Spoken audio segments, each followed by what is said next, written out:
My name is Libby Falk Jones. My father was Myron Falk, my mother Roberta Gilkison Falk. My father was the original director of what is now the Capital Area United Way. My dad was a great guy who loved his work and his community.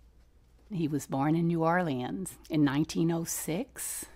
He had thought he'd be a doctor, but the Depression hit. There wasn't money for things like medical school, but I think early on he had a commitment to helping people.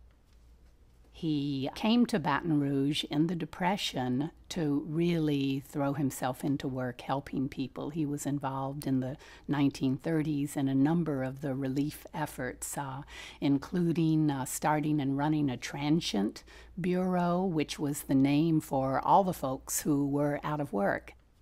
My father's work with Capital Area United Way began in the 1930s as part of, first of all, the Civilian Defense Fund. That morphed into the Community War Chest in the 1940s. And the Community War Chest, after the ending of the war in 1945, became the Community Chest. And then in the early 1950s, the United Givers Fund. The philosophy there was always that there were a number of people who wanted to help the community, and rather than having independent and competing efforts, folks would come together and then collaboratively would make decisions that would benefit the community.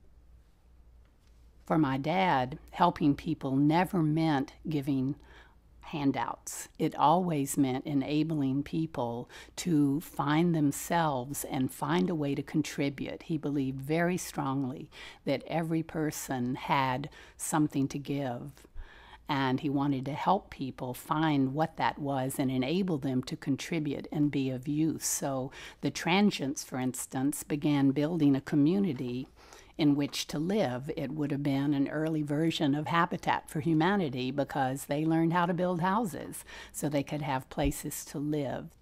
I know the first year that the United Givers conducted a campaign, they raised $350,000, which in the early 1950s was a lot of money. By 1964, they had raised over $1 million, and during that time, the population in Baton Rouge had grown only slightly, so that really does represent a significant increase there.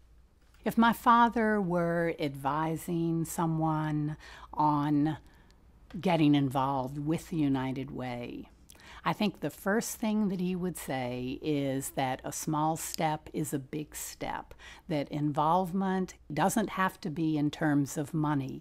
Involvement can be in ideas, it can be in spirit, it can be in working with someone else, and that getting involved is the best thing that an individual can do for him or herself. He embodied that at age 91, continuing to sit on boards of nonprofits here in Baton Rouge, including the Capital Area United Way, continuing to travel, to meet people, to expand himself, and to contribute. So engagement is not simply something that one does for others.